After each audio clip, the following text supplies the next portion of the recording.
Mimi grew up with parents who lived on the other side of the tracks.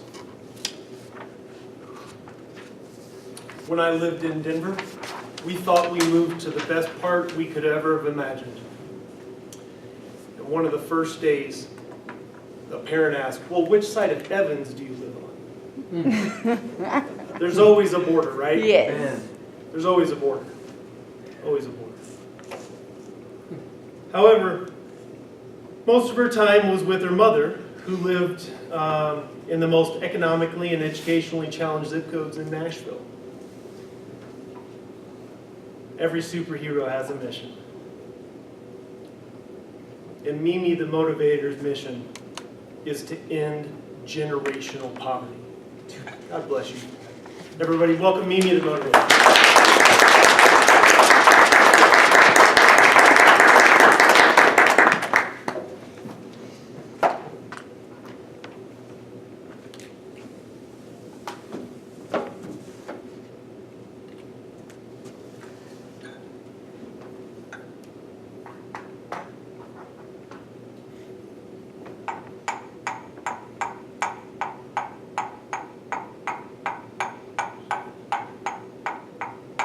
Between mortar and pestle, a chili cannot last. We, the poor, are like chilies. Each year, we are ground down until soon there's nothing left. Hari's last words, 2 weeks before he died, in the book, The Silent Violence, View from a Bangladesh Village.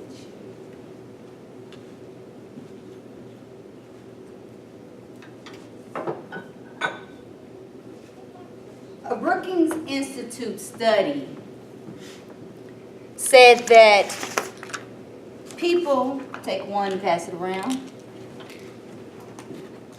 that people born between the ages, take one and pass it down, 1980 and 1986, and may I have 2 of those?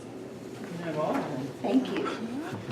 So people were born between the age of 1980 and 1986 who live in the zip code 37208, that 1 out of 7 people, every 7 people, will find themselves in prison.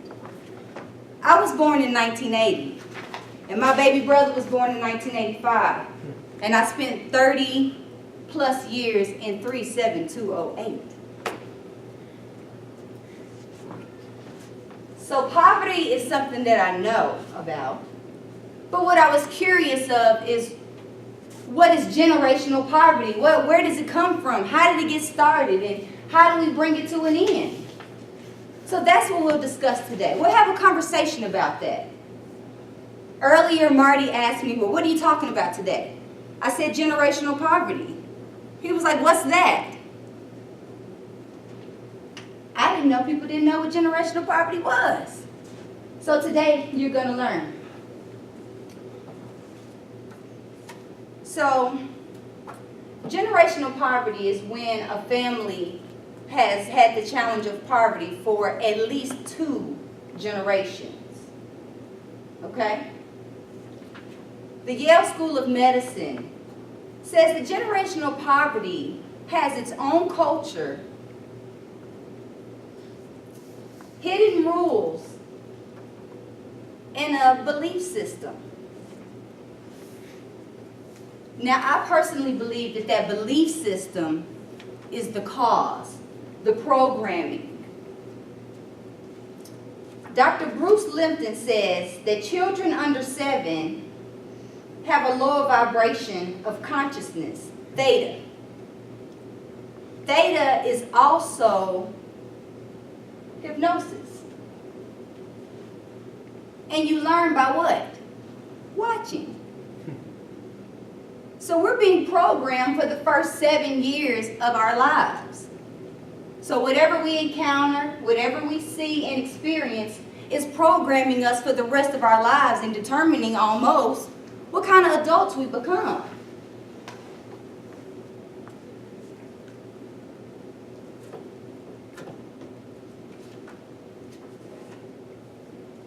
John Iceland wrote a book called The Poverty in America, a handbook. And he says that a lack of livable wages is one of the biggest obstacles for families on welfare, which leaves them in a constant survival mode. You can't help but to be in survival mode when you don't know how you're going to pay your light bill or your water bill or how you're going to feed your family. Or someone is sick and now can't go to work. What I failed to mention is the difference between situational poverty and generational poverty. See, situational poverty can be where there is some big illness in the family and now we can't make money anymore. But being that that is not our normal state of being, we have hope. But see, when you have generational poverty in your life, there's hopelessness. You see your parents not doing anything. You see your neighbors not doing anything. So what are you going to grow up and do? Exactly. You're not going to do anything. That's what I grew up with. I grew up with neighbors with 3 generations in one house, only 2 bedrooms, and at any given time there's going to be some crack cocaine weighed up on a scale and served to someone right there in the house. With the kids right there in the living room watching TV. Not a big deal. That's what generational poverty looks like. That is not a big deal that something like that is going on in the kitchen with the kids in the house. This is serious.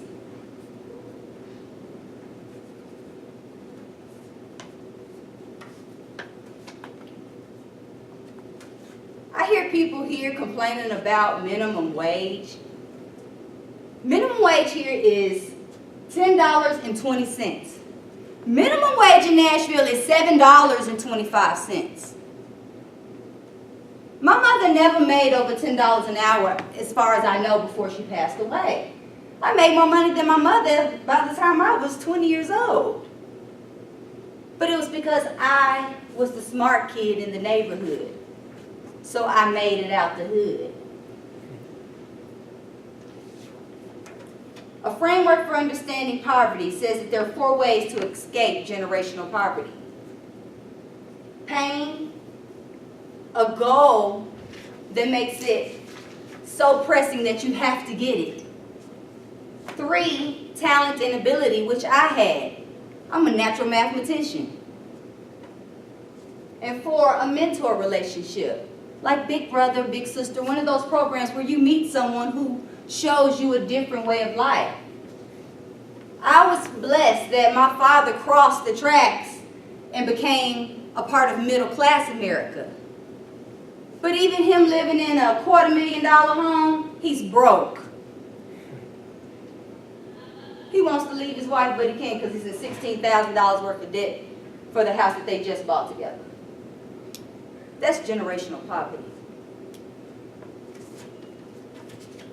A lot of people say that education is the way out. And I'm going to take an extra minute. They say that education is the way out. I went to school. I got a degree in mathematics. I went to graduate school. I'm still broke. What's going on? What I figured out is that economic empowerment did not come from formal education. Formal education just empowered me to be what? Broke, in debt. Right? But luckily, like Jim Rohn says, you know, formal education will only make you a living. Self-education will make you a fortune. So what is the answer? A paradigm shift. It's going to take a major paradigm shift. It's not just education, or it's not formal education. I've come up with an idea to do what will start off as a Saturday school, where I would teach kids, not adults, because I've always focused more so on adults, but it's kids, because it's more of them than it is of us. And that's where it really happens. So in this school, I will teach financial literacy.